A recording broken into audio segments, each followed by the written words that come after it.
তোকে বারবার নিষেধ করেছি আয়নার সামনে অর্ধলঙ্গ হয়ে কাপড় পাল্টাবি না। খালার কথা শুনে আয়নার সামনে থেকে সরে গিয়ে গায়ের উপর ওড়না জড়িয়ে নিল নেওয়াল। খালা বিড়বিড় করতে করতে নেওয়ালের রুমে ঢুকলেন। নেওয়াল ভাবলেশহীন চেহারায় বিছানার উপর এলোমেলো করে রাখা জামা কাপড় ভাঁজ করতে মনোযোগী হয়ে গেল। রাতের বেলা আয়না দেখবি না, আর আয়নার সামনে কখনো কাপড় পাল্টাবি না, বলে দিচ্ছি। আমি পর্দা এনে দিচ্ছি, আয়নাটা রাতের বেলা পর্দা দিয়ে ঢেকে রাখবি। খালা, তাতে কি হয়? এত খুঁতখুঁতে হলে চলে বলো? সব কিছুতে আধুনিকতা খুঁজবি না, যা বলেছে মানার চেষ্টা কর, বলেই খালা বেরিয়ে গেল। নেওয়াল ভাঁজ করা কাপড় তুলে রেখে একবার আয়নার দিকে তাকালো। নেওয়াল অত সাজগোজ প্রিয় না হলেও আয়না দেখতে বেশ পছন্দ করে। আয়নার দিকে তাকিয়ে নানা বেশে নানা অঙ্গভঙ্গিতে নিজেকে দেখে কল্পনা করতে তার ভীষণ ভালো লাগে। সারাদিনে অনেকবার তার আয়না দেখতেই হয়, কিন্তু খালা কেন জানি আয়না নিয়ে বেশ খুঁতখুঁতে। তার কথা হলো রাতের বেলা কিছুতেই আয়না দেখা যাবে না, আয়নার সামনে কাপড় বদলানো যাবে না। নতুন ড্রেসটা ফিট হয়েছে কিনা দেখতে সেটা পরে আয়নার সামনে ঘুরে ফিরে দেখছিল। খালা সেটা দেখেই কাপড় বদলেছে ভেবে বকা দিয়ে গেল। খালার এমন আচরণ নেওয়ালকে বিস্মিত করে।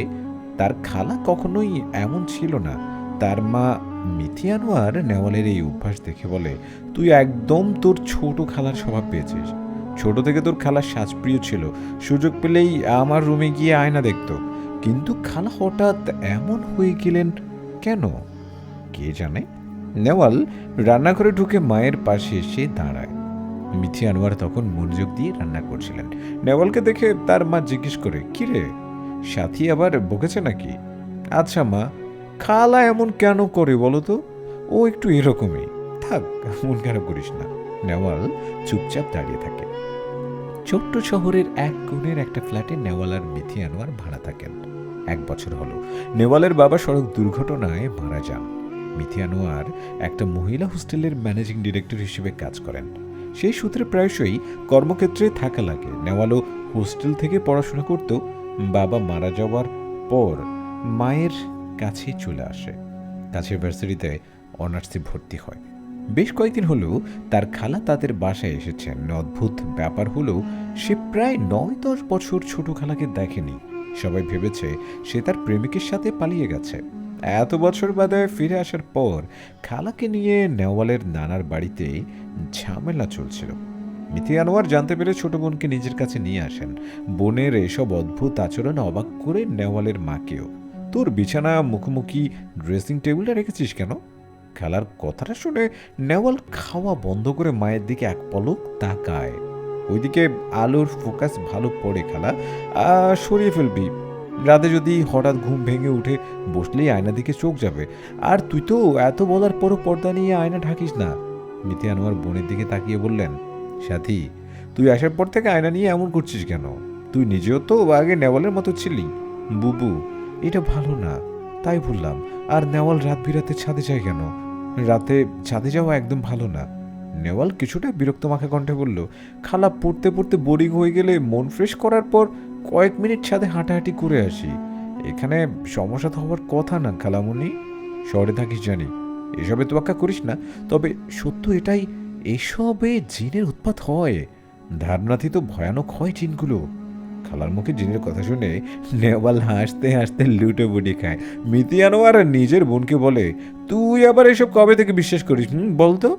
খালা, তুমি গ্রামের কুসংস্কারাচ্ছন্ন মহিলাদের মতো কথা বলছো। এগুলো সত্যি কথা, এসব কি সতর্ক থাকা উচিত।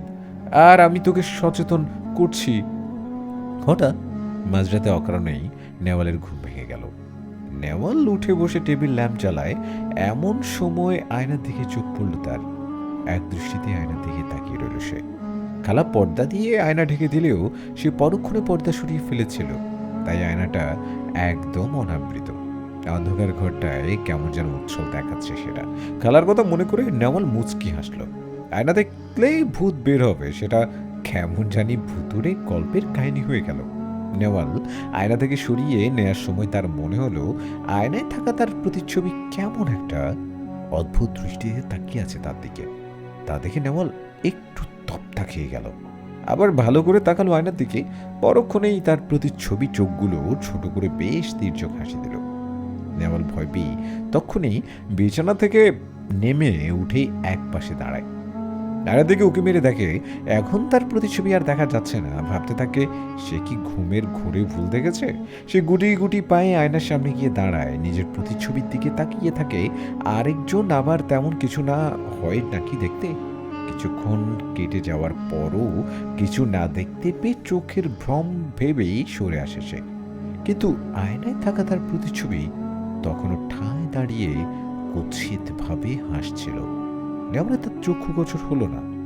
সকালবেলা মায়ের পাশে বসে নেওয়াল বলতে থাকে, কালকে খালা জিনের গল্পগুলো আমার মাথায় গেঁথে গেছে মা। মাঝরাতে উঠে আয়না দেখে সত্যি ভয় পেয়ে গিয়েছিলাম। মিতি আনোয়ার এসে মেয়ের গা থুথু ছিটিয়ে বলল, জিনের গল্প বলিস না তো, তুই মানিস আর না মানিস, জিন ঠিকই আছে, কোরআনেও তা উল্লেখ আছে। মা, আমি জিনকে অবিশ্বাস করছি না, কিন্তু আয়নার সাথে জিনের সম্পর্ক আমার কাছে নিছক গল্প মনে হচ্ছে। তুমি জানো আমি আয়না দেখতে ভীষণ ভালোবাসি। এভাবে আমার মনে ভয় ঢুকিয়ে দিলে তো আমি আয়নার নিজের প্রতিচ্ছবিকেও ভয় পাবো। যেটা তোর কাছে নিছক গল্প সেটা আমরা সত্য বলেই মানি। কাল রাতে হয়তো জিনের কথা শুনে নয়, তুই এমন কিছু দেখেছিস বিধায় ভয় পেয়েছিস। বলতে বলতে নেওয়ালের খালা নেওয়ালের পাশে বসলেন। এটা আমার মস্তিষ্কের ভ্রম খালা, সারাদিন এসব নিয়ে খুব ভেবেছি, তাই কিছুটা প্রভাব পড়েছে। এসব নিয়ে আমি আর ভাবতে চাই না। নেওয়াল আয়নার সামনে এসে দাঁড়িয়ে কাল রাতের ঘটনাটা মনে করতে থাকে। আয়নায় বিভিন্ন অঙ্গভঙ্গি করে নিজের প্রতিচ্ছবির সাথে মিলায়। হঠাৎ তার প্রতিচ্ছবি থমকে গিয়ে তার দিকে ড্যাব ড্যাব করে তাকিয়ে হাসতে থাকে। নেওয়াল কিছু বুঝে ওঠার আগে সব ঠিকঠাক নেওয়াল আয়নার সামনে থেকে সরে এসে নিজে নিজে বিড়বিড় করতে থাকে, খালা আমার মাথায় কি সব ঢুকিয়ে দিল। এখন আয়নার দিকে তাকাতে ভ্রম হচ্ছে, রিল্যাক্স হতে হবে। ইদানিং রাতে নেওয়ালের অনুভূত হয় আয়নার সামনে কেউ দাঁড়িয়ে আছে, সেখান থেকে কেউ তাকে দেখছে। শুধু তাই নয়, খুব সকালবেলা আয়নায় বড় বড় অসংখ্য হাতের ছাপ দেখতে পায়। বেলা হতে হতে তা ভোজবাজির মতো মিলিয়ে যায়। নেওয়াল এক প্রকার চিন্তায় পড়ে যায়, এসব কি ভ্রম থেকে হচ্ছে, নাকি খালা তার সাথে রসিকতা করার জন্য মজা করছে। খালা সন্দেহ করার কারণ হচ্ছে খালা প্রায় সময় খুব চেষ্টা করে নেওয়ালকে আয়নার সাথে জিনের সম্পর্কের ব্যাপারটা বিশ্বাস করানোর। নেওয়াল চিন্তা করে আজ রাতে সে ঘুমানোর ভান করে বিষয়টা দেখবে। নেওয়াল আজ আয়না বরাবর না শুয়ে এক পাশ হয়ে শুয়ে, যেখান থেকে ও আয়নাটাকে দেখতে পাবে, কিন্তু আয়নায় তার প্রতিচ্ছবি দেখা যাবে না। প্রতিদিনের মতো নেওয়াল টের পায় তার আয়নার সামনে কেউ পায়চারি করছে, আর একটু পর পর কিছু সময়ের জন্য থেমে যাচ্ছে। নেওয়াল দেরি না করে চোখ খোলার চেষ্টা করলো। এই কি, সে চোখ খুলতে পারছে না কেন? সে উঠে বসার আপ্রাণ চেষ্টা করলো, কিন্তু তাতেও বিফল। সামান্য আঙ্গুল নাড়ানোর শক্তিও পাচ্ছে না।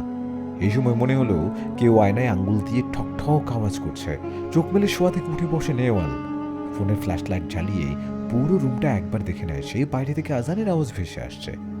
দীর্ঘ একটা নিঃশ্বাস ফেলে সে তাহলে এত কিছু অনুভব করছিল সবই তার স্বপ্ন ছিল। ব্যাপারগুলো ওর মাথায় এত গভীরভাবে গেঁথে গেছে যে ও রীতিমতো এসব স্বপ্নে অনুভব করে ভয় পাচ্ছে। আয়নার দিকে ফ্ল্যাশ লাইট তাক করল নেওয়াল, সেখানে কোনো হাতের ছাপ নেই। নেওয়াল ঠিক করে নেয় কয়েকদিন সে আয়না দেখবে না। সকালে সে বড় পর্দা দিয়ে আয়নাটা ঢেকে দেয়। খালা নিজে জিজ্ঞেস করে, বিশ্বাস করেছিস তাহলে? নেওয়াল কিঞ্চিত বিরক্ত হয়, সেটা প্রকাশ না করে মাথা নাড়ায়। ও নিশ্চিত খালা তাকে বিশ্বাস করানোর জন্য হাতের ছাপ দিয়ে রাখতো আয়নায়। এখন যেহেতু ও খালাকে আশা দিয়েছে, সে বিশ্বাস করেছে এবং আয়নায় পর্দা দিয়ে ঢেকে দিয়েছে। খালার এসব নিয়ে ঘ্যান জ্ঞান করবে না। বেশ কয়েকদিন নেওয়াল বেশ স্বস্তিতে ছিল। মাথায় গেঁথে থাকা ব্যাপারগুলো দূর হয়ে গেছে। খালাও আর এসব বিষয় নিয়ে কথা তুলে না। ফোনের রিংটোনের শব্দে নেওয়ালের ঘুম ভাঙল। ভার্সিটি থেকে ফিরে ক্লান্ত হয়ে ঘুমিয়ে পড়েছে। ফোন রিসিভ করে শোয়া থেকে উঠে বসলো নেওয়াল। ওপাশ থেকে মিথি আনোয়ার বললেন, নেওয়াল আমি অফিস থেকে সোজা তোর নানুর বাড়িতে যাচ্ছি, আজ রাতে নাও ফিরতে পারি, তুই খেয়ে ঘুমিয়ে পড়িস। হঠাৎ এত জরুরি নানুর বাড়িতে কেন যাচ্ছ? তোর খালা কাউকে না জানিয়ে বিকেলে নাকি ওই বাড়িতে চলে গেছে আর বেশ পাগলামি করছে। তোর মামার ফোন পেয়ে ব্যাপারটা দেখতে যাচ্ছি। নেওয়াল বেশ চিন্তায় পড়ে গেল, হঠাৎ খালার কি হলো? ভার্সিটি থেকে ফিরেও তো বেশ ভালো দেখলো খালাকে। সে যে নানুর বাড়িতে যাবে এটা তো নেওয়ালকে বলে উনি। ভাবতে ভাবতে নেওয়াল উঠে রান্নাঘরের দিকে যায়। এক ঘুমে দুপুর গড়িয়ে সন্ধ্যা হয়ে গেছে। তার ক্ষুধা লেগেছে বেশ। চুলায় কফির জন্য পানি বসালো। কখন থেকে মাকে কল করে যাচ্ছে নেওয়াল, কলই ঢুকছে না।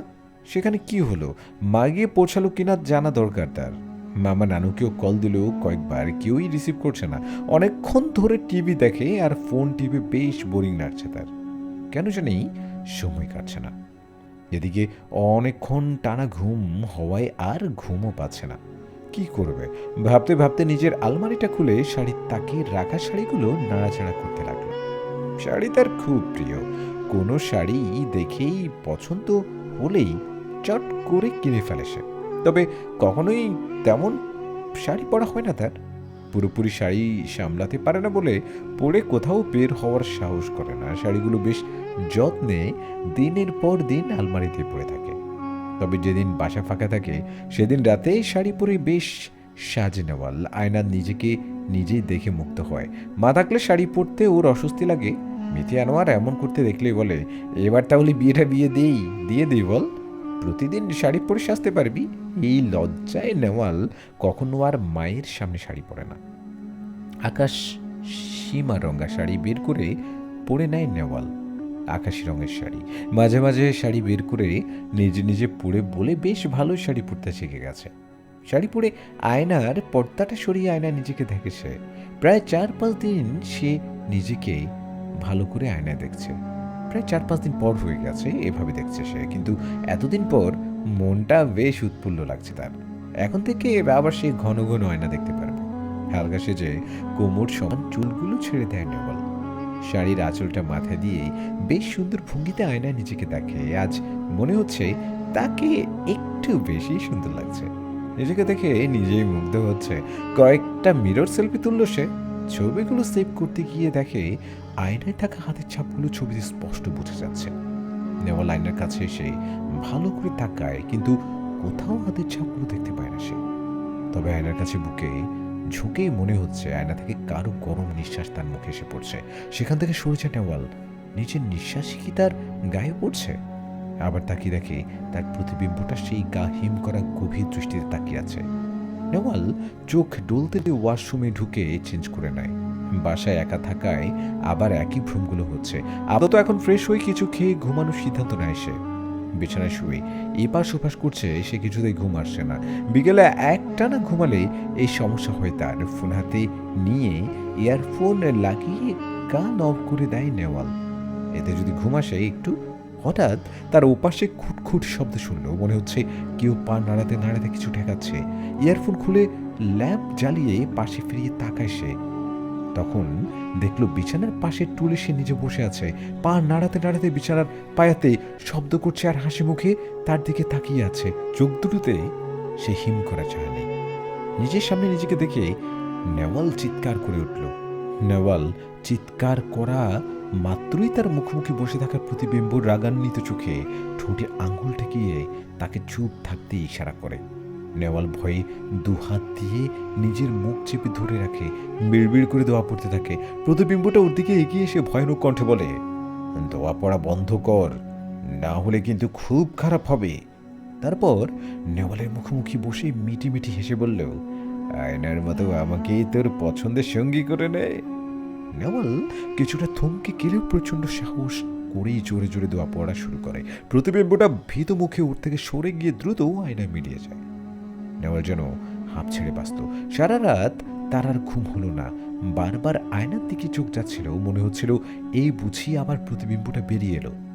সকাল হতেই আয়নাটা ভালো করে পর্দায় মুড়িয়ে নেয় সে। এর মধ্যে মিতি আনোয়ারের ফোন এলো। কাল রাত থেকে তোর খালাকে পাওয়া যাচ্ছে না রে নেওয়াল। সবাই হন্য হয়ে খুঁজছে, ভীষণ টেনশন হচ্ছে। কাল কাল কাল কিছু নিয়ে ঝগড়া করেছিল খালা? তেমন কিছুই হয়নি, আমি আজও ফিরবো না, তুই পারলে এখানে চলে আয়। নেওয়াল ফোন রেখে ভাবতে লাগলো, খালা হঠাৎ কোথায় চলে গেল? খালা তাকে যে আয়না নিয়ে ভুল কিছু বলেনি তার প্রমাণ সে কালই রাতেই পেয়েছে। খালার সাথে এই ব্যাপারে কথাও বলবে সে ভেবেছিল। তাই খালার হঠাৎ উদা হওয়ার ব্যাপারটা তার খারাপ লাগছে। ভার্সিটিতে অ্যানুয়াল প্রোগ্রামের আয়োজন এ নিয়ে খুব ব্যস্ত সময় কাটাচ্ছে সে। এই মুহূর্তে ইচ্ছে করলেও নানু বাড়িতে যাওয়া সম্ভব হবে না। এদিকে বাসায় একা থাকতেও ভয় করছে তার। যতবার আয়নার দিকে চোখ পড়ে ততবার অজানা এক আতঙ্ক কেঁপে উঠে সে। সন্ধ্যা থেকে ভার্সিটি থেকে ফিরে নেওয়াল নিজের স্বাভাবিক কাজকর্মে মনোযোগ দেয়। তাও কাল রাতের ঘটনা প্রতিনিয়ত ওর মনে উঁকে দিচ্ছে। কফি কাপে চুমুক দিতে দিতে সে ভাবে, প্রতিবিম্বটা যদি কোনো জিন হয়ে থাকে তবে কি চায় সে? শুধুমাত্র ভয় দেখানোই এর উদ্দেশ্য, নাকি ওর ক্ষতি করতে চায়? কৌতূহল বশত নেওয়াল আয়নার পর্দাটা সরিয়ে এক পলক চেয়ে থাকে, কিন্তু সবকিছু স্বাভাবিক। হঠাৎ তার প্রতিবিম্ব নড়ে উঠে এক লাফে আয়না থেকে বেরিয়ে আলমিরার উপরে গা গুটিয়ে বসে তার দিকে তাকিয়ে হাসি দেয়। নেওয়ালের ইচ্ছা করছিল জোর একটা চিৎকার দিতে, নিজেকে অনেক কষ্টে সংবরণ করে নিজেকে একটা চিমটি কাটে। না, সে সজ্ঞানে এবং বাস্তবেই আছে। কে আপনি? প্রতিবিম্বটা হেসেই দীপ্ত পুরুষ কণ্ঠে বলে, আমি একজন জিন। নেওয়াল কি বলবে বুঝতে পারে না। একটা জিন তাকে হেসে হেসে পরিচয় দিচ্ছে, এটা অভাবনীয়। আপনি আমার রূপ ধরে বারবার আমার সামনে আসছেন কেন? কি চান আমার কাছে? কারণ তুই বারবার আয়নায় নিজেকে দেখেছিস। বলতে গেলে বিশেষ কিছুই চাওয়ার নেই। আমি তোর সঙ্গ চাই, তোর সাথে সর্বক্ষণ একজন সঙ্গী হয়ে থাকব। নেওয়ালের অবাকতা এবার মাত্রা ছাড়িয়ে গেল। জিনটা আস্তে আস্তে আলমারি থেকে নেমে বলল, তোর তাতে সম্মতি কিংবা আপত্তি আছে কিনা সেটা আমার জানার বিষয় নয়। আমাকে যদি বাধা দিস বা সরানোর চেষ্টা করিস, আমি কিন্তু তোর অনেক বড় ক্ষতি করে ফেলবো। আমি অনেক খারাপ প্রকৃতির জিন, তবে কথা দিচ্ছি আমার কথা মেনে চললেই তোর কোনো ক্ষতি করব না আমি। নেওয়াল ভীষণ বিরক্ত হয়ে বলল, অদ্ভুত কথাবার্তা। একজন জিনকে আমি সঙ্গ দিব, এটা কিছুতেই সম্ভব নয়। কালই আমি হুজুর ডেকে যা ব্যবস্থা করার করব। জিনটা প্রচণ্ড রাগ নিয়ে নেওয়ালের দিকে তাকায়। সাথে সাথে নেওয়াল শূন্যে ভাসতে থাকে। ভাসতে ভাসতে ব্যালকনি দিয়ে বের হয়ে বাহিরে চলে যায়। এখান থেকে যদি ফেলে দেই তোকে, কি হবে বুঝতে পারছিস? তোর চেহারাও চেনা যাবে না। আর এটা ভাবিস না আমি তোকে এত সহজে মারবো। তিলে তিলে যন্ত্রণা দিয়ে পাগল বানিয়ে তবেই মারবো। নেওয়াল দিশেহারা হয়ে যায়। কি করবে বুঝতে পারে না, তবে এইটুকু বুঝতে পারবে এবং পারছেও, এই জিনের কথায় যদি সে সায় না দেয় তাহলে এই জিন তাকে অতিষ্ঠ করে তুলবে। বাধ্য হয়ে সে কাঁপা কণ্ঠে বলে, আপনি আপনি যা চান তাই হবে। নেওয়াল ব্যাগ গুছিয়ে নিচ্ছে। দিনের আলো থাকতে সে নানু বাড়ি চলে যাবে। বাসায় একলা থাকতে তার দম বন্ধ হয়ে আসছে। বাসা থেকে বেরিয়ে পাশের টিকিট কাটার জন্য কাউন্টারে আসে সে। বাস করে যাবে সে নানু বাড়িতে, এই চিন্তা। দুর্ভাগ্যবশত জানতে পারে ওইদিকে শ্রমিকদের সড়ক অবরোধ চলছে। শহরের কোনো গাড়ি ওইদিকে যেতে পারছে না, ওই দিক থেকে কোনো গাড়ি শহরে আসতে পারছে না। নেওয়াল হতাশ হয়ে বাসায় ফিরে আসে। মাকে কল দিয়ে ব্যাপারটা বলার চিন্তা করে। মা, তুমি কখন আসবে? জিন? হ্যাঁ রে, তোর খালাকে বোধহয় জিনই ধরেছে। দেখিসনি আমাদের বাড়িতে সারাক্ষণ জিন নিয়ে গল্প করতো। কাল রাতে আবার নিজ থেকে কোথায় থেকে জানি ফিরে এসেছে। আসার পর কারোর সাথে কোনো কথা বলছে না।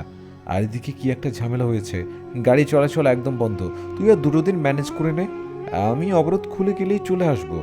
নেওয়াল ফোনটা বিছানার উপর ফেলে দিল। মা তার কোনো কথা না শুনে নিজের কথা বলে ফোন কেটে দিল। এখন সে কি করবে? বাসা থেকে বেরিয়ে কোনো বান্ধবীর বাসায় 2 দিনের জন্য থাকবে? এটা বলতেই বেডসাইডের ফুলদানিটা নিজে নিজে মেঝেতে পড়ে টুকরো টুকরো হয়ে গেল। নেওয়ালের বাকি রইল না এটা কার কাজ। দোস্ত, বাসা তো পুরা পাখা, হবে নাকি পার্টি? এইসব একদম না। আমার সাথে লক্ষ্মী মেয়ের মতো 2 দিন থাকবি। যা ইচ্ছে করিস, কিন্তু বাসার মধ্যে জোরে হই হুল্লোড় করিস না। চুপ থাকতো, দেখ না কেমন মজা হয়। বেস্ট ফ্রেন্ড প্রিয়াকে মা আশা অবধি নিজের কাছে নিয়ে এসে কিছুটা আশ্বস্ত হয় নেওয়াল। সাথে কেউ তহকালে তো নিশ্চয়ই জিনটা কিছু করবে না। যদি সাথে কেউ থাকে এই বোধ থেকেই তাকে নিয়ে আসা। নিশ্চিত হয়েই বড় একটা নিঃশ্বাস ফেলে সে। দোস্ত, তোর ড্রেসিং টেবিলটা অনেক সুন্দর হয়েছে। আমিও ভাবতেছি এমন একটা ব্যানারের জন্য অর্ডার দিব, বানাবো এটা এরকম একটা, ঠিক এমন জায়গায় রাখবো যেন ঘুম থেকে উঠেই আলোয় নিজের ঘুম ঘুম ভাব কিউট ফেসটা দেখতে পারি। শুভ তো প্রায় বলে, তোমার ঘুম ঘুম ভাব থাকার চেহারাটা খুব সুন্দর। নেওয়াল মিটি হাসতে হাসতে ভাবে, বিছানা বরাবর আয়না থাকার কি পরিণাম সেটা হাড়ে হাড়ে টের পাচ্ছি আমি। প্রিয় লাউড স্পিকারের সাউন্ড বক্সে গান বাজিয়ে উড়াধুরা নাচতে থাকে। এমন সময় জোরে জোরে হাসা শুরু করে। নাচতে নাচতে এভাবে হাসছিস কেন? দোস্ত, আমার মনে হচ্ছে কেউ আমাকে খুব সুরসুরি দিচ্ছে। পুরো কথা শেষ করার আগে হাসতে হাসতে প্রিয়া ফ্লোরে শুয়ে যায়। নেওয়াল গান বন্ধ করে প্রিয়াকে টেনে তুলে। ততক্ষণে হাসি বন্ধ হয়ে তার কাশি শুরু হয়ে যায়। দোস্ত, কি হচ্ছে এগুলা বলতো? মনে হচ্ছে কেউ আমার নাকের ডগায় শুকনো টালা লাল মরিচ ধরে রেখেছে। নেওয়াল ব্যাপারটা সামনে নেওয়ার জন্য প্রিয়া ওয়াশরুমে পাঠায়। কি সমস্যা আপনার? এসব কি শুরু করেছেন? অদৃশ্য কণ্ঠে জিনটা বলতে থাকে। হ্যাঁ, এখনো কিছুই করিনি। আমার সঙ্গ থেকে বাঁচার জন্য একটা নাচুনে কাঠে কিনে এসেছিস? ওকে তো আমি না কানে চুবানি খাইয়ে তাড়াবো। এসব একদম করবে না, এটা ঠিক হচ্ছে না আপনার। ওপাশ থেকে আর কোনো কথা হলো না। নেওয়াল হতাশ হয়ে চিন্তা করলো, কি করবে এখন? প্রিয়াকে কি সত্যিটা বলবে? একটা আয়নার জিন আমার পিছনে পড়েছে, এর থেকে কিভাবে মুক্তি পাবো বুঝতে পারছি না। নেওয়ালের কথা শুনে প্রিয়া অবাক হয়ে বলল, বসে আছিস? কি আবল তাবল কথা বলছিস? এসব বলতে কিছু হয় নাকি? জিন, তাও আয়নায় তোর পিছনে কেন পড়বে? জানতাম বিশ্বাস করবি না, কিন্তু এটা সত্যি। এই যে আয়নাটা দেখছিস, এটা থেকে জিনটা বের হয়, আমার রূপ ধরে আমার সামনে আসে, কথা বলে। প্রিয়া ভালো করে আয়নার দিকে তাকিয়ে বলল, তোর মাথা খারাপ হয়ে গেছে। আয়নায় জিন থাকতে পারে? আর যদি থাকতো সে এখন বেরিয়ে আসতো না। তুই যে তখন বললি তোকে কেউ সুড়সুড়ি দিচ্ছে, এটা সে জিনেরই কাজ। আমি বাসায় তোকে নিয়ে এসেছি, এটা তার পছন্দ হয়নি। এই জিন চায় আমি হ্যাঁ, আমি তাকে সঙ্গ দেই। কিন্তু এটা কি করে সম্ভব বল? এই যে আমার ক্ষতি করবে না, তার কি গ্যারান্টি আছে? আচ্ছা, সত্য যদি জিন থেকে থাকে, তবে সে আমার সামনে আসছে না কেন? নাকি তার এই হিম্মত নেই প্রিয়ার সামনে এসে দাঁড়ানোর? এসব কেন বলছিস? সামনে আসলে খুব খারাপ কিছু একটা করবে। এই জিন নিজেই বলেছে সে একটা খারাপ জিন, তোকে নাকি নাকানি চুবানি খাইয়ে তাড়াবে। হ্যাঁ, এত সোজা?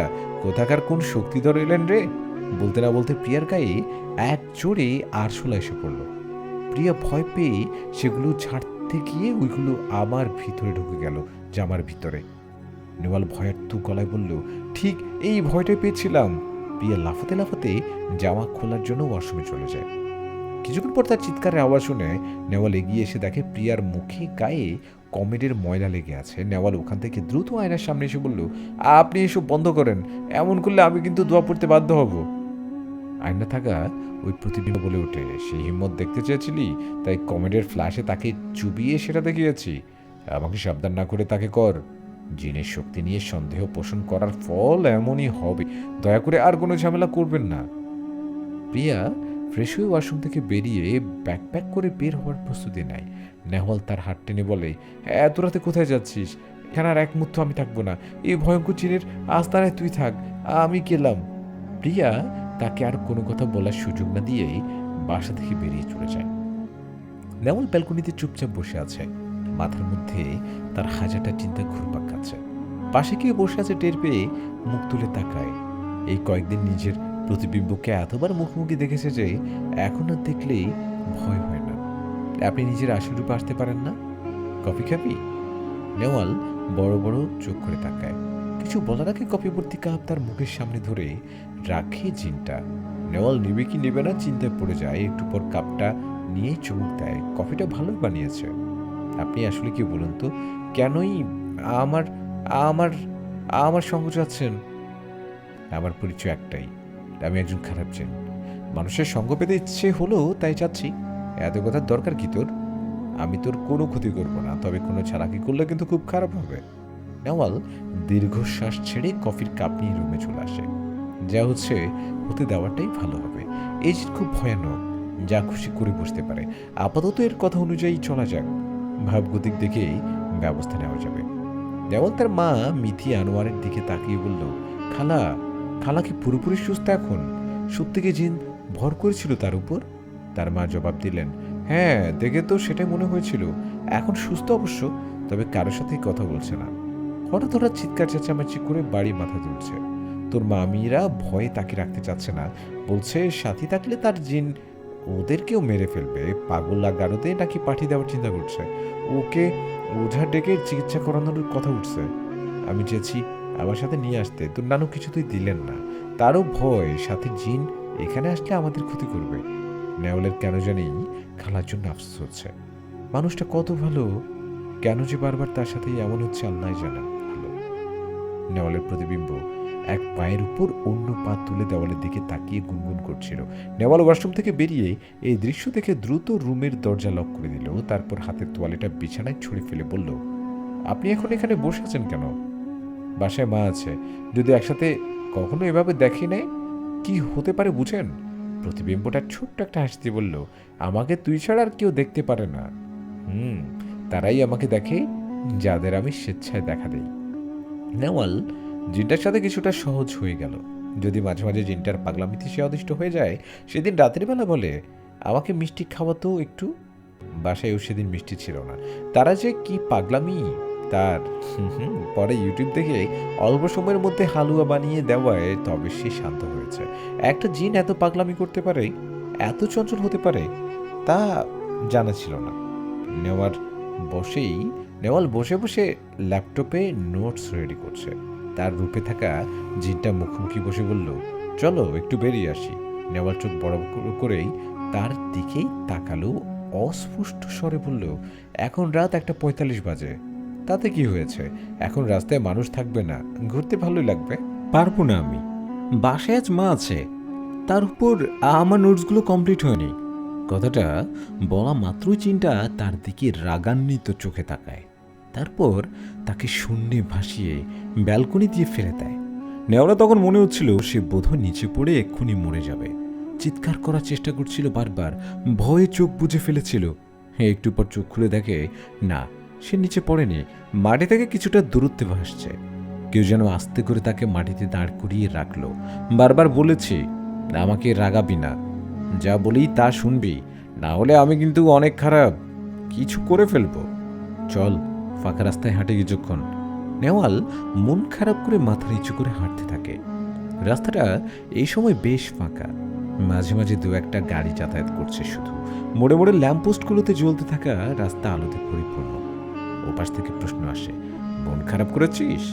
নেওয়াল উত্তর দেয় না। দিন দিন জিনের অত্যাচারগুলো অসহ্য পর্যায়ে চলে যাচ্ছে। মাঝে মাঝে তার ইচ্ছে নিজের মাথায় নিজে আঘাত করে মরে যাক। সেদিনের পর থেকে প্রিয়াও তার সাথে কথা বলে না। তার ধারণা কোনো ক্ষোভ থেকে সে ইচ্ছে করে প্রিয়াকে জব্দ করার জন্য জেনে এনেছিল। ইদানিং ও কারোর সাথেই কথা বলতে পারে না, মনে হয় যেন জিনটা তার কোনো ক্ষতি করে ফেলবে। এখন তো সে বাড়ি থেকে বেরিয়ে জিনের হাত থেকেই নিস্তারই পায় না। জিনটাও তার সাথে সাথে সব জায়গায় যায়। সেদিন পছন্দের মানুষটিতে সাথে দেখা হয়ে গিয়েছিল তার। সে তাকে একসাথে কফি খাওয়ার জন্য বলেছিল, কিন্তু জিনটা উপাস থেকে তার হাত ধরে টানাটানি করছিল। তার মাথাটাকে এদিক ওদিক নাড়িয়ে দিয়ে অসম্মতিসূচক ভঙ্গি প্রকাশ দিয়েছিল। ঘটনা এখানেই শেষ হয়নি। পাবলিক প্লেসে পছন্দের মানুষটিকে চড় গুঁতো সুড়সুড়ি দিয়ে নাস্তানাবুদ করেই ছেড়েছিল জিনটা। এরপর থেকেই সেই মানুষটি তাকে দেখলে আর কোনো কথাই বলে না, এড়িয়ে চলে।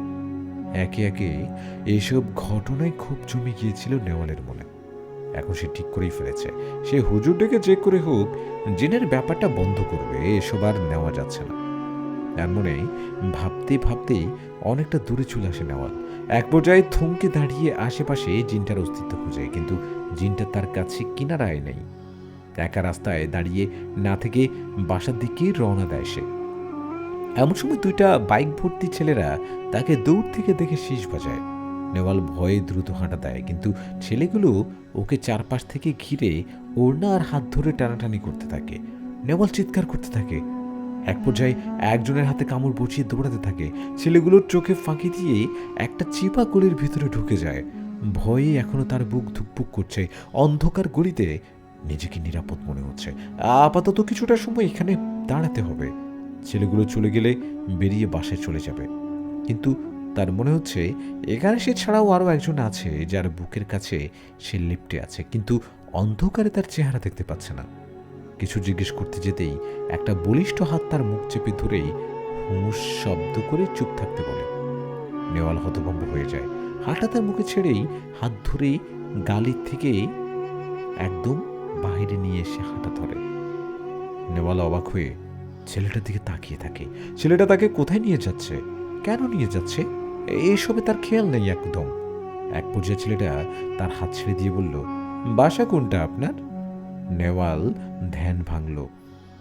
সে এদিকে ওইদিকে চেয়ে দেখল সে তার পাশেই দাঁড়িয়ে আছে। সে ভালো করে ছেলেটার দিকে তাকালো। সাদা রঙের টি শার্ট আর একটা ট্রাউজার পরে আছে ছেলেটা। বেশ মায়াবী চেহারার, ফর্সা ধরনের গাল দুটো লাল হয়ে আছে।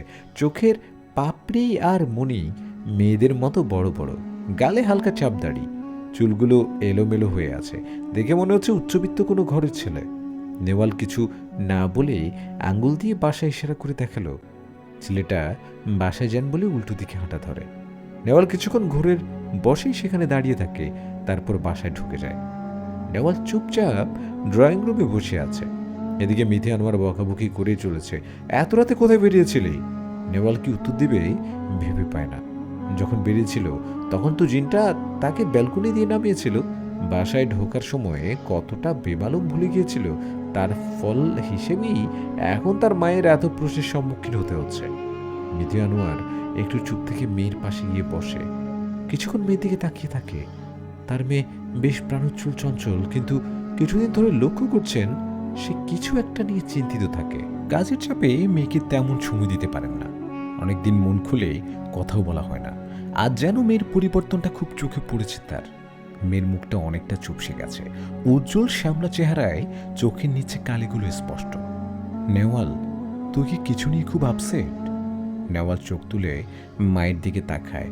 এত আবেগ ঘন দিয়ে মা জিজ্ঞেস করেছে তাকে। তার ইচ্ছে করছে জিনের ব্যাপারটা এক্ষুনি মাকে বলে দিতে, কিন্তু মা এসব জানলে খুব চিন্তায় পড়ে যাবে। এমনি তো খালাকে নিয়ে আতঙ্কে আছে। এমন কিছু না মা, পড়াশোনার চাপটা একটু বেড়েছে। এই যে দেখো, এখন বের হতে হলো এক্সট্রা A4 পেপারের জন্য। মিথি আনোয়ার সন্তোষজনক উত্তর পেয়েও যেন আশ্বস্ত হতে পারলেন না। গভীর আবেশে মেয়েকে বুকের কাছে টেনে নেন। নেওয়ালের প্রতিবিম্বটা অনেকক্ষণ ধরে নেওয়ালের থেকে কিছুটা দূরত্বে বসে আছে। নেওয়ালের দিকে বারবার তাকিয়ে ভ্রু কুচকাচ্ছে, তাতে নেওয়ালের কোনো ভ্রুক্ষেপ নেই। সে আপন মনে নোটস রেডি করছে। হঠাৎ তার চোখটা পেপারের উপর অনেকটা রক্তে ছিটকে এসে পড়ে। সে আটকে উঠে প্রতিবিম্বের দিকে তাকায়। প্রতিবিম্বটা ভয়ানক হাসি দিয়ে বলল, আমাকে চোখে পড়েছে তাহলে? নেওয়ালের রাগ উঠে যায়। এর বাড়াবাড়ি আর মানা যাচ্ছে না। কি সমস্যা কি আপনার? যখন যা ইচ্ছা তা করবেন। কাল রাতে কি করেছিলেন আপনি? একা একটা মেয়েকে বের করে রাস্তায় বিপদে ফেলে চলে গিয়েছেন। লজ্জা করে না? ও হ্যাঁ, আপনার জাতিতে তো আবার লজ্জা নেই। আমারই ভুল, আপনার মতো একজন কাপুরুষকে সঙ্গ দেওয়া। এক নিঃশ্বাসেই কাঁপা গলায় কথাগুলো বলে থামল নেওয়াল। প্রতিবিম্বটার চোখ প্রচণ্ড লাল হয়ে গেছে, দাঁত মুখ খিঁচে খুব জোরে জোরে নিঃশ্বাস ফেলছে ঘন ঘন। নেওয়ালের বুকটা ভয়ে কাঁপতে লাগলো। নিজের এত ভয়ানক রূপ সে আর আগে কখনোই দেখেনি। তার মনে হচ্ছে জিনটা এক্ষুনি তার উপর আক্রমণ চালাবে। জিনটা হঠাৎ অদৃশ্য হয়ে গেল। এরপর পুরো ঘরে তাণ্ডব চালতে লাগলো। কোথা থেকে দমকা হাওয়া এসে সব জিনিসপত্র ভেঙে চুরে ফেলতে লাগলো। মেঝেতে রক্তে ছড়াছড়ি। নেওয়াল কান দুটো দুহাতে চেপে ধরে চিৎকার করে বলতে লাগলো, এসব থামার বলছি। তাতে যেন তাণ্ডব আরো জোরালো হলো। নেওয়াল আর সহ্য করতে পারছিল না। বেড টেবিল থেকে ল্যাম্পটা নিয়ে আয়না বরাবর ছুঁড়ে মারল। মুহূর্তে আয়নাটা ভেঙে টুকরো টুকরো হয়ে চারদিকে ছিটে গেল। এক টুকরো এসে নেওয়ালের কপাল এক পাশ বরাবর ঢুকে গেল। ব্যথায় সে মেঝেতে পড়ে থাকলো। ততক্ষণে তাণ্ডব থেমে পরিস্থিতি শান্ত হয়ে গেছে। তার ভীষণ কান্না পাচ্ছিল। এমন সময় দরজা কেউ করে নাড়ল। নেওয়ালের মা এসে ভেবে দৌড়ে গিয়ে দরজাটা খুলল। আজ মাকে সবকিছু বলবে সে। এই আতঙ্কে সে আর দিন কাটাতে পারছে না। আর জিনটা প্রচণ্ড রেগে গেছে, ওকে ছাড়বে না এটা সে নিশ্চিত। দরজা খুলেই সে জড়িয়ে ধরল। বেশ কিছুক্ষণ মন খুলে কাঁদতে লাগলো। মা, আমাকে বাঁচাও, আমি আমি আর এসব নিতে পারছি না, ওই আমাকে ছাড়বে না। একটা কোমল ঠান্ডা হাত তাকে ভরসা দিয়ে বলল, শান্ত হন। গলাটা পুরুষের বুঝতে পেরে নেওয়াল তাকে ছেড়ে দিয়ে পিছনে সরে যায়। অবাক হয়ে তাকিয়ে দেখে এ তো সেই ছেলেটা যে কাল রাতে তাকে বাসে পৌঁছে দিয়েছে। নেওয়াল এক নজরে ছেলেটার বুকের দিকে তাকায়। তার কপালে রক্ত, ছেলেটার সাদা টি শার্টের ছড়াছড়ি হয়ে গেছে। কোনো রকম নিজেকে সামনে নিয়ে বলল, আপনি এখানে? মিথি আনোয়ার নামে এক মহিলার কাছে এসেছিলাম। এটা কি ওনারই বাসা? জি, কিন্তু উনি তো এখানে এখনো বাসায় ফিরেননি। আপনি ভেতরে এসে বসুন, মা একটু বাদেই চলে আসবেন। ছেলেটা ভিতরে না এসেই নেওয়ালের দিকে সরে এসে কপাল থেকে এক টানে কাজটা খুলে নেয়। তাতে যেন রক্ত আরো গল গল করে পড়তে লাগলো।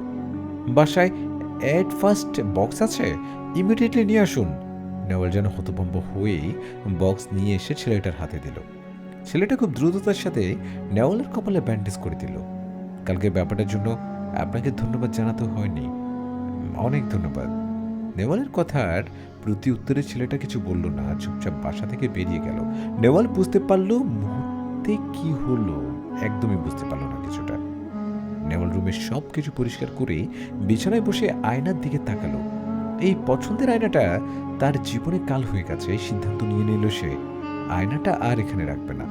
মিস্ত্রি লোক ডাকিয়ে আয়নাটা পুরোটা ভেঙে সরিয়ে ফেলে। এতে কিছুটা আশ্বস্ত হয় সে, আর কখনো হয়তো সেই জিনের ছায়া তার উপর পড়বে না। ভাবতে ভাবতে ব্যালকনিতে এসে দাঁড়ায় সে।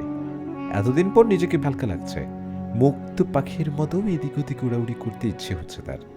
হঠাৎ চোখ পড়ল তার বরাবর পাশের ব্যালকনিটায়। সেই অদ্ভুত ছেলেটা এখানে দাঁড়িয়ে একা একা বিড়বিড় করছে। নেওয়াল চিন্তায় পড়ে গেল, ছেলেটা এখানে কি করছে? এই যে শুনছেন। ছেলেটা একবার তাকিয়ে চোখ সরিয়ে নিল, কি একটা ভেবে ব্যালকনি থেকে রুমের দিকে চলে গেল। নেওয়াল ছেলেটার এমন অদ্ভুত আচরণের কারণটা বুঝতে পারল না। মা কাল একটা ছেলে তোমার খোঁজে এসেছিল, তোমাকে না পেয়ে চলে গেছে। দেখা হয়েছিল আমার সাথে। আমাদের পাশের ফ্ল্যাটটাই ও ভাড়া নিয়েছে বেশ কিছুদিন আগে। কাল উঠে যাওয়ার কথা ছিল। বাসার মালিক আমার কাছে চাবি দিয়ে গিয়েছিল, সেটা নিতে এসেছিল। কেন, তোর কি পছন্দ হয়েছে নাকি? বলেই মিথি আনোয়ার অট্ট হাসিতে ফেটে পড়ে। কি সব স্কুল পড়ুয়া বাচ্চাদের মতো কথা বলো? খালার কোনো খবর পেলে তুমি? তোর খালাকে পাগলা গারদে পাঠিয়ে দিয়েছে। এত করে বললাম সবাইকে, কেউ আমার কথা রাখেনি। তোর মামার উপরন্তু আমার আরও বরং আমাকে ধমকেছে। আমার কলিজাটা ছেড়ে যাচ্ছে, বিশ্বাস কর। কি থেকে কি হয়ে গেল। ও আমাদের সবার চোখের মনে ছিল জানিস। হঠাৎ কি এক পরিবর্তন, ওকে ওকে আমাদের সবার থেকে দূরে নিয়ে গেছে। নেওয়াল বিছানায় হাত পা মেলে শুয়ে আছে। এতটুকু নড়ার শক্তি নেই তার মধ্যে। তার উপর ভেসে আছে সেই জিনটা। অন্ধকারে তার চেহারা নেওয়াল দেখতে পাচ্ছে না, তবে এইটুকু আন্দাজ করল সে এখন আসল রূপেই নেওয়ালের সামনে উপস্থিত। বিচ্ছিরি হাসি দিয়ে বলল, আমার থেকে এত সহজে তোর নিস্তার নেই রে। আয়না সরিয়ে দিলেও আমাকে তুই তোর থেকে কখনো সরাতে পারবি না। এতদিন আমার ভালো রূপটাই তোকে দেখিয়েছি, কোনো জোর জবরদস্তি করিনি, কিন্তু তুই সেটাকে গুরুত্ব দিলি না। আজ আমি তোর উপর জোর খাটাবো। শুধু আজ নয়, আজ থেকে প্রতিদিন একটু একটু করে তোকে তিলে তিলে শেষ করব। নেওয়াল বারবার ঠোঁট নাড়িয়ে কিছু বলার চেষ্টা করছে, কিন্তু কোনো আওয়াজই বের হচ্ছে না মুখ থেকে। জিনটা হাসতে হাসতে বলল, আজ কিছুই বলতে পারবি না? বাধাও দেওয়ার ক্ষমতা নেই তোর। এখন আমি তোর সাথে শারীরিক সঙ্গম করব। আজ থেকে প্রতি রাত তুই আমার কাছে ধর্ষিত হবি। এটাই হচ্ছে তোর গুরুতর শাস্তি। প্রচন্ড কষ্ট আর যন্ত্রণা দিয়ে তোর সাথে শারীরিক মিলন করব। বলেই অন্ধকারে হিংস্র চোখগুলো জলজল করে ওঠে। হাতটা নেওয়ালের শরীরের দিকে এগিয়ে আসে, গায়ের ওড়নাটা সরিয়ে নেয় আর ব্যস্ত হয়ে পড়ে তাকে বিভস্র করার, তার শরীর নখ দিয়ে হাত বোলানোর। নেওয়ালের চোখ বই পানি ঝরতে থাকে। এই মুহূর্তে তার মনে হচ্ছে কিছু একটা দিয়েই সে নিজেকে যেন শেষ করে দেয়। হঠাৎ জিনটা নেওয়ালকে ছেড়ে দিয়ে সরে গেল। নেওয়াল ছাড়া পেয়ে তাড়াতাড়ি উঠে বিছানা থেকে লাফ দিয়ে নেমে এক কোণে দাঁড়িয়ে রইল। জিনের প্রতিবিম্বটা জলজল চোখে একবার নেওয়ালের দিকে তাকিয়ে চুপচাপ অন্ধকারে মিলিয়ে যায়। নেওয়াল আলো জ্বালিয়ে ওড়না দিয়ে নিজেকে আবৃত করে হাঁটু গেড়ে মেঝেতে বসে পড়ে। আল্লাহর রহমতে আজ অনেক বড় একটা সর্বনাশের হাত থেকে সে বেঁচেছে। যদি সত্যি জিনটা ওর শ্লীলতা হানি করত, ভেবেই ওর চোখ থেকে টলটল করে পানি ঝরছে। হঠাৎ টর্চের আলো তার গায়ে এসে পড়ায় সে উঠে ব্যালকনির দিকে যায়। ছেলেটা লাইট বন্ধ করে বলল, দুঃখিত, এত রাতে আপনার ব্যালকনি দরজা এভাবে হাট করে খোলা দেখতে পেয়ে টর্চের আলো ছুড়লাম। দেওয়ালে প্রতি উত্তরে কাঁপা গলায় নেওয়াল তখন বলল, ব্যাপার না, বলেই চলে এলো। তার পুরো শরীর এখনো কাঁপছে। স্বাভাবিকভাবে কথা বলার মতো অবস্থায় সে নেই, আর এটা সে কাউকে বুঝতে দিতে চায় না। ছেলেটা পিছন থেকে ডেকে বলল, আপনার কি কিছু হয়েছে? নেওয়াল থমকে দাঁড়িয়ে হাতের পিঠ দিয়ে মুখ চোখ মুছে গাড় ফিরিয়ে বলল, কই, কিছুই না তো। ছেলেটা হয়তো বুঝতে পারলো, আর কিছু না জিজ্ঞেস করে বলল, আপনার ব্যালকনিটা তো বেশ সুন্দর, অনেক গাছ দিয়ে সাজিয়ে রেখেছেন। আমার ব্যালকনিটাও সাজাতে চাই, কিন্তু কি রকম গাছ রাখবো, কেমন যত্ন করব বুঝতে পারি না। আপনি চাইলে আমাকে সাহায্য করতে পারেন। নেওয়াল উৎসুক হয়ে বলল, কাছেই একটা নার্সারি আছে, আপনি সেখান থেকে ইনডোর প্ল্যান্ট বা অর্কিড নিয়ে আসতে পারেন। ছেলেটা একটা ছোট্ট হাসি দিয়ে বলল, গাছ কেনার কিংবা পছন্দ করার অভিজ্ঞতা কম, আপনার যদি সময় হয় আমার সাথে গিয়ে পছন্দ করে দিতে পারেন। নেওয়াল সূক্ষ্মভাবে হেসে সম্মতি দিল। ছেলেটা আর কথা বাড়ালো না, শুভরাত্রি বলে বিদায় নিল। কথা বলেই নেওয়ালের মনটা একটু হালকা হলো, কিছুটা প্রশান্তি নিয়ে সে ঘুমোতে গেল। দুদিন আর ছেলেটার সাথে নেওয়ালের দেখা হলো না। নেওয়াল বেশ কয়েকবার ব্যালকনিতে উকি দিয়েও দেখতে পেল না। বিকেলে নেওয়াল গাছ ছাঁটাই করার সময় ছেলেটা এসে বলল, আপনি কি ফ্রি আছেন? গাছ কিনতে যাব। ছেলেটাকে হুট করে দেখে নেওয়ালের হাত থেকে পছন্দের টপটা পড়ে ভেঙে গেল। তাতে সে একটুও চিন্তিত হলো না, কোনো রকম 5 মিনিটে রেডি হয়ে ছেলেটার সাথে বের হলো। সারা রাস্তায় নেওয়াল আর চোখে কয়েকবার তার দিকে তাকিয়েছে, ততবারই ধরা পড়ে গেছে। ছেলেটার পাশে নিজেকে কেমন যেন ফিকে লাগছে। নেওয়াল নার্সারিতে গিয়ে পছন্দ করে বেশ অনেকগুলো গাছ কিনল। গাছ নিয়ে বাসায় পৌঁছাতে সন্ধ্যা হয়ে গেল। ছেলেটা মুচকে হেসে বলল, সামান্য আতিথেয়তা করার সুযোগ পেলে ধন্য হতাম। নেওয়াল ফোনের রিং বাজতে দেখে বলল, অন্য একদিন, মা বারবার ফোন করছেন, হয়তো কাজে যাবেন, আমি আসি। ছেলেটা একটা হলুদ পলির প্যাকেট নেওয়ালের হাতে দিয়ে বলল, এটাকে জরিমানা হিসেবে নেবেন না, জানেন তো কিছু ভালোবাসায় বিনিময় করা যায়। মিথি আনোয়ার বেরিয়ে যাওয়ার আগে বলল, তোর আয়নাটা তো ভেঙে গেছে, আমি আরেকটা আয়না লাগিয়ে দিয়েছি, নিজের খেয়াল রাখিস। আতঙ্কে নেওয়ালের মুখ লাল বর্ণ ধারণ করে। যে ভয়ানক ভালো লাগা থেকে সে পালিয়ে বাঁচতে চায়, তা বারবার কেন তাড়া করে বেড়ায় সে বুঝতে পারে না। এখন কিভাবে নিজেকে বাঁচাবে? ভাবতে ভাবতে হলুদ পলির নিচে চোখ পড়ল নেওয়ালের। কৌতূহলে সেটা খুলে দেখে সুন্দর কারুকার্য খচিত টবেই একটা তেঁতুল ভর্তি ছোট্ট গাছ। এতক্ষণ পলিটা হাতে থাকা সত্ত্বেও সে বুঝতে পারেনি এতে এমন একটা কিছু ছিল।